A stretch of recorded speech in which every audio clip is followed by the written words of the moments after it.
Welcome to Chaos Pie, where we serve up sweet slices of pandemonium in just 15 minutes. Every day, you deal with the chaos of the reality of business, and you make decisions in a changing and uncertain environment. Chaos Pie is here to make your business life clearer, your decisions easier, and make you laugh while learning how. I'm Brian, and later in the show, I'll say something idiotic, and Garrison will make fun of me in an equally idiotic way. But first, let's talk about today's topic, which is... Hello. Hello, Brian. Hello, Mr. Wynn. How are you? So we meet again. We do meet again. Hey, I was just trying to get, awake for the show here, and I mixed, soy milk with a vitamin C, emergency vitamin C powder, and kind of created a frothing, healthy bilge. That doesn't sound healthy or good. No, I mean, but it was like swill, but it was like healthy swill. It was like foaming, frothing nastiness. It was hard to explain. Well, I'm tired, so. Yeah, I definitely don't think there's a market for that. No, there's not. But I was just tired. I thought maybe I'm too tired to even do the show because I'm here. I'm in South Dakota. Dakota, of course, being the Indian word meaning witness protection program. But right. So I'm a little tired. That's where is that where Teddy Roosevelt once rode a horse through or something like that? Or that's where his face is, right? That's his face is, yeah. His horse is here and his face is here. No. Is Teddy Roosevelt on Mount Rushmore? Yeah, he is. Who's that? You got Washington. You got Lincoln. You got Grover Cleveland. No, not. I just think Obama will be on there next. So, I don't know. Whatever. That's Obama. Yeah, he might be on there. He might. I don't know. I don't think there's any room. What now? We just divide our audience if we express any opinion on that whatsoever. No, I'm just saying I don't know that Obama wouldn't be on there. I don't know if there's any room for anybody to be on there. I like to say for the record that Nixon could be on there, but there's no room. Yes.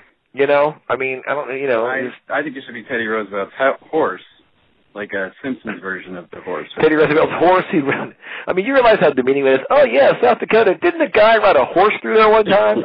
That's a great way to.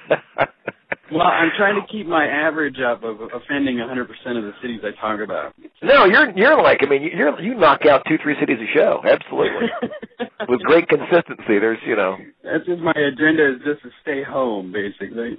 We're going to get comments. Hey, I live in South Dakota, but no, I like it out here in South Dakota. And I come out here a lot. Apparently, I'm really popular in places where people never seen a speaker. They like me out here. So, but I'm here all the time, and the people are good. They play their cards close to the vest. They're not, they're kind of subdued and conservative, but they're good folks, and I do a lot of stuff out here. So the conferences are good. The Badlands are. I always wanted to go to the Badlands. The Badlands. The Badlands. Is that right, or is that I think the Black Hills are in South Dakota. The Badlands are in North Dakota. I don't really know. No, I think Badlands are South Dakota. That's actually where the Lakota are from. And we were in my college program, we were actually made honorary Lakotans because we had sweat lodges and pipe ceremonies and stuff. It was a very liberal college, so, What kind of education do you get that you your grades improve because you went to a sweat lodge? That's a pretty liberal college.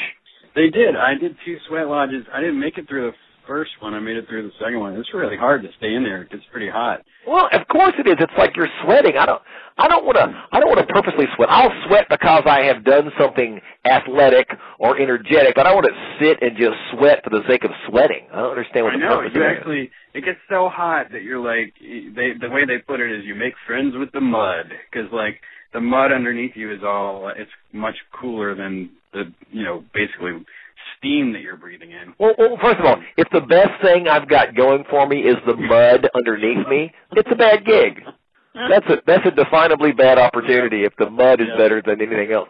Now, I'm not a sweat lodge guy. I'm a hotel guy. When you walk out, you're just glad it's not always like that. I think it just creates gratitude by comparison. I don't know. But I know, actually now I've just alienated all the Lakotan people. No, you did not. No, I mean, I'm not saying that the Sweat Lodge isn't outstanding, and I'm sure the Sweat Lodge is a really good idea. It's probably spiritual and it's probably cleansing. I just don't want to do it. That's all. I don't want to be. It was one of those. It's kind of like a testosterone thing. You're like, oh, I can be in there. I can stand it. You know, and if you got some women in there with you, you're like, well, I'm not leaving before she does. You know, so. You know. So it's who can stay in there until they die? Is that really how you prove yourself? I mean, and didn't some people, wait a second, some people die. Didn't some people die in a Sweat Lodge? Oh, probably. I mean, yeah, there's some Sweat Lodge guy that killed a couple of people because they were, I guess, got too sweaty. I don't know if I guess you died from sweating. I mean, it's really hot. I mean, you heat these rocks up under a fire for like 8 hours and throw it in there and throw water on there and various herbs and breathe in smoke and breathe in.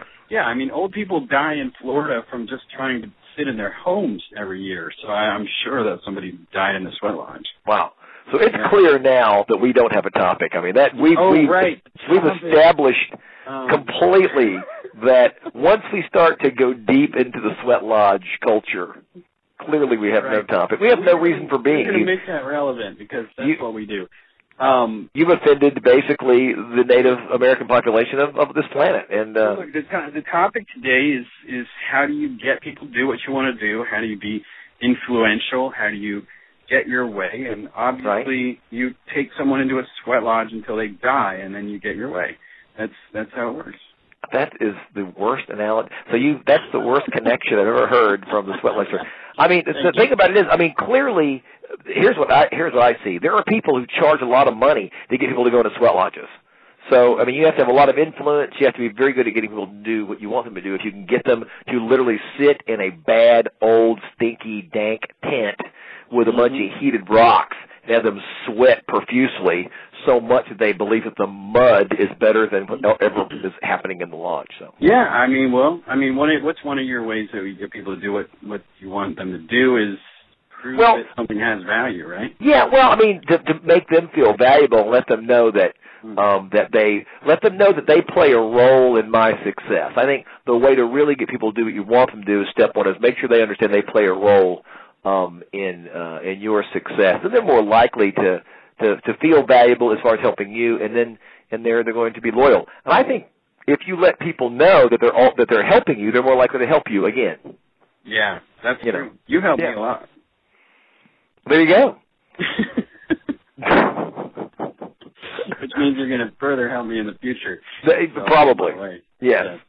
But yeah, right. You're getting your way. I've been totally manipulated, you know. But you will not get me into a Sweat Lodge, all right? I'm sorry, you know. Yeah. Well, I spoke in San Francisco recently, and I had this woman come up to me and say that she was from Portugal and she was a big fan.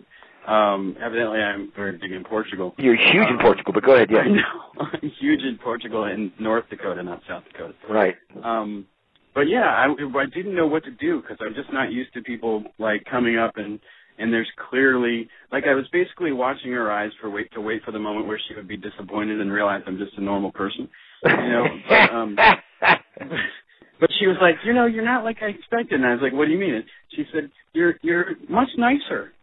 Much nicer. And, that's a backhanded compliment, right, if you ever got one. But anyway. Well, no, that just means that when she sees you, you know, like on video, you know, and she's like, oh, this guy's intelligent, but he's probably going to crush my soul if I meet him. And then she meets you and finds out that you're actually, even in Portuguese terms, a decent person. Yes, amable, if that was Spanish, but I don't know that. Amable? Portuguese. That was Spanish, yes. I had that in a restaurant and it was delicious. I'm sorry. I'll have the amable. Is that coming to rice and beans? I'll have the nice. Can you give me a big plate of nice? I'd like a big slice of nice. No, I had someone come up to me, you know, and say, wow, you know, I'm a big fan. I like this. I read your book. I did this. I did that. And all you can say is, say thank you. You know, I mean, that's, yeah. you know, that's, you know. I did say that. I wasn't sure what to say after that because there was a conversation. You know, what do you say when you start with, wow, I've read everything you've ever written about, and I follow you and stalk you, and I'm fortunately live far away. Now I've alienated my one fan. Right, but the person who I think I've said this before on the show but the person who does that clearly one day will kill you. If they've read your book 3 times, they're following you around. She's very nice. She's very nice. Now we're Facebook friends. But anyway, I did say that to start to go into another way that you can get your way in life, which is, I guess, the really blunt way to put our topic, which is to have authority, right? I mean, you write books or you write articles. Yeah, that's a great way to. And you're now adjusting to the rigors of being marginally known. So that's what's happening. I'm micro-famous. I call it micro-famous. Yes. I told you, I don't know what list. I don't know if I'm the D list. I know that I get booked in gigs when Tony Danza can't make it. What does that mean? What does that say? That's awesome. Tony Danza, couldn't make it. We went, thank you. So Henry Winkler couldn't make it. Like, okay, great.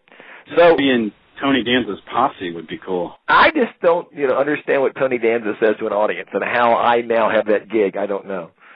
So I don't even remember what he was on. I remember he was on TV. He was Who's the Boss, and he was an Italian guy who acted very Italian. And wasn't he from something before Who's the Boss? He was on Taxi, I think. Oh, okay. Where he played himself again. That's right. Okay, that's right. I remember that. Yeah. Yeah. I was between the two Danza generations because, like, Taxi was in reruns and Who's the Boss was something my younger sister watched. So, well, affected. Your world is really small if you, think that there's, a Danza generation. That's when you know that you live in a very small sliver of weirdness in your life. But yeah. Are you Danza 1 or Danza 2? I was Danza, no. Yeah. Yeah, so obviously if you get on TV, you can be influential. Absolutely. Yeah. And that's the truth. How influential is Tony Danza? We can make fun of Tony Danza, but the truth is we're talking about him now. So clearly, right. and it is positioning, but in order to be positioned, you're going to have to be able to, show your value. And in order to show your value, you have to be able to, be positioned to do that. And you either have to, explain things well. You're going to have to be able to explain the value for someone else, why they would, take action, why they would choose you. And those are people who are good at doing that. When you look on TV and you see the people on CNN or whatever it is, and even you and I mean, you're not going to like it when I say this, but we're not doing well, or our Chaos Pie show is doing very well, and other things we're not doing well because we're really the best, who have the best information in the world. Information is really good, but we can explain and express it in a way that makes it valuable and worth money. No matter what they're not going to pay you to speak if you're not communicating well. It's just not going to happen.